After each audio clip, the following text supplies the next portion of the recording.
Nesse caso, não é necessário requerimento do Ministério Público ou representação da autoridade policial, conforme se depreende da própria leitura do artigo 310 do Código de Processo Penal. Diz o caput do referido artigo que o juiz, ao receber a cópia do auto de prisão em flagrante, deverá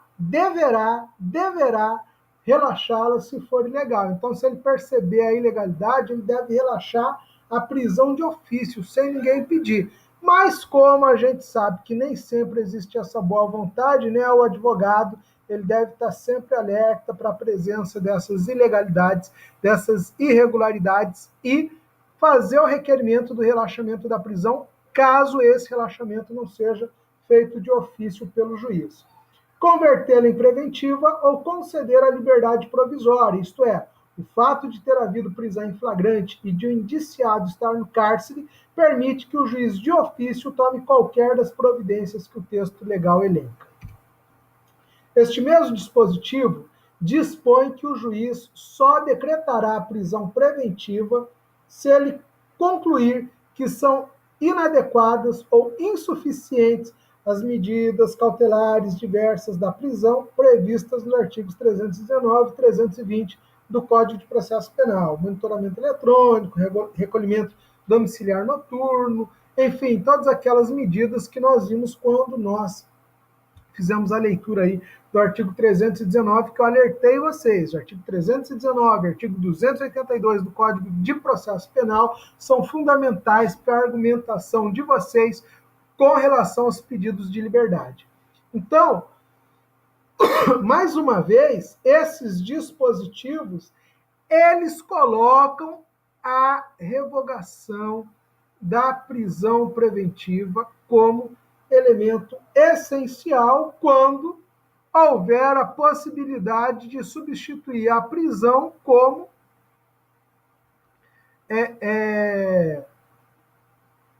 com uma outra medida cautelar, sem a necessidade de impor necessariamente a questão da segregação cautelar. Mais uma vez eu reforço para vocês, pela lei, pela letra da lei, se cumprisse a lei, a prisão preventiva era o último recurso que o juiz, que o magistrado deveria lançar mão. Ele deveria analisar todas as medidas que estão previstas no artigo 319 e só lançar mão da prisão preventiva se ele realmente entendesse que nenhuma das hipóteses de medidas cautelares elencadas no artigo 319 fosse adequadas para promover a substituição da prisão preventiva.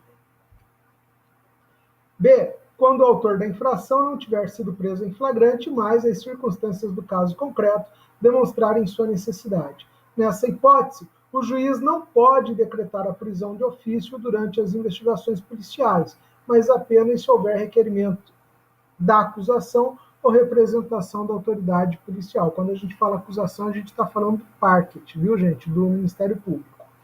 Durante o tramitar da ação penal, a decretação pode se dar de ofício e em razão de requerimento de Ministério Público, do querelante ou do assistente de acusação.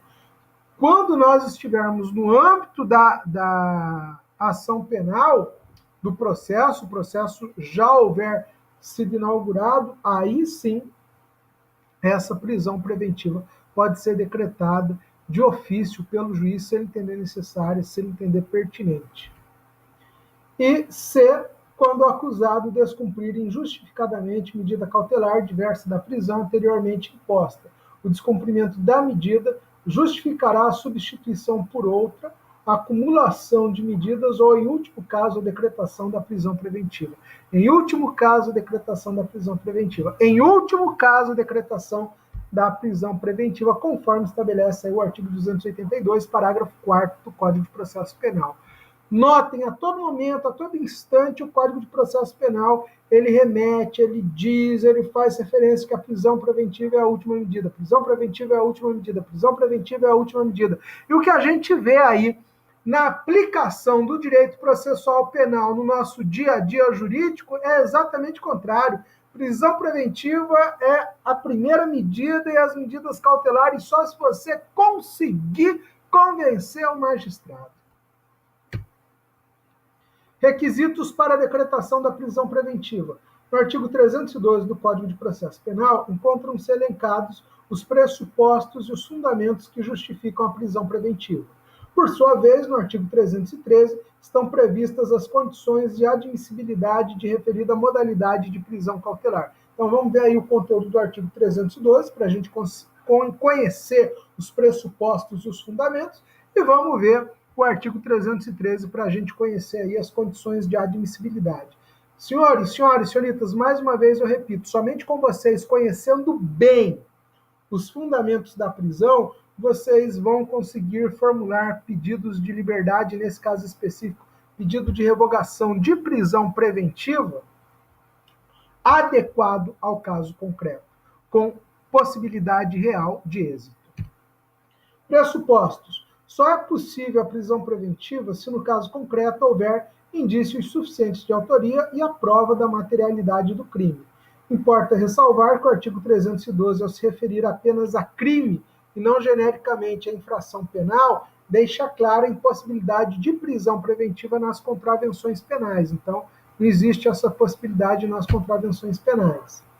Esse tópico dos fundamentos refere-se aos motivos, as razões de fato que autorizam o juiz a decretar a prisão preventiva, sendo, portanto, aspecto primordial do tema.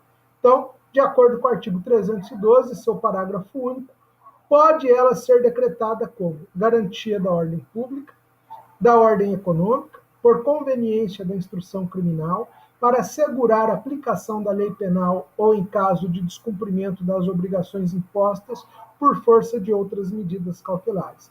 Então, os fundamentos para a decretação da prisão preventiva são, segundo o artigo 312, garantia da ordem pública, garantia da ordem econômica, conveniência da instrução criminal, assegurar a aplicação da lei penal ou descumprimento das obrigações impostas por força de outras medidas cautelares.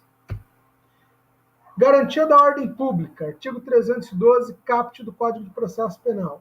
Entende-se cabível a custódia cautelar quando se mostra necessário afastar imediatamente o acusado do convívio social em razão da sua grande periculosidade demonstrada pelo cometimento de delito de extrema gravidade ou por ser pessoa voltada à prática reiterada de infrações penais. Então, essa garantia da ordem pública, na verdade, ela é um pouco subjetiva, porque de forma concreta você só pode aplicar esse fundamento ao réu que revele extrema periculosidade ao ambiente social, né? Então, uma pessoa já afeta a prática criminosa, de práticas criminosas reiteradas, que adota o crime como um estilo de vida. A gravidade do delito é razão suficiente para a decretação da prisão. Porém, contudo, todavia, deve o juiz apreciar esta gravidade de acordo com as circunstâncias daquele crime em apuração no caso concreto. Em apuração no caso concreto. Em apuração no caso concreto. Se não fosse assim, a prisão preventiva seria compulsória sempre que determinada espécie de crime fosse cometido. Então, tem que avaliar os indícios, as provas, a real periculosidade do agente, não apenas a gravidade do crime. O clamor público provocado por determinado delito por si só não justifica a decretação da preventiva. Pode até ser considerado como um argumento a mais, um plus, mas nunca como argumento único. Nesse sentido, nós trazemos para vocês aí o seguinte julgado. O estado de comoção social e de eventual indignação popular, motivado pela repercussão da prática da infração penal, não pode justificar por si só a decretação da prisão cautelar do suposto autor do comportamento delituoso, sob pena de completa e grave aniquilação do postulado fundamental da liberdade. O clamor público, precisamente por não constituir causa legal de justificação da prisão processual, conforme estabelecido pelo artigo 312 do CPP, não se qualifica como fator de legitimação da privação cautelar da liberdade do indiciado ou do réu. Então, tá aí, né? Nós temos vários julgados nesse sentido, mas eu trouxe esse para vocês. Na sequência, a garantia da ordem pública, a garantia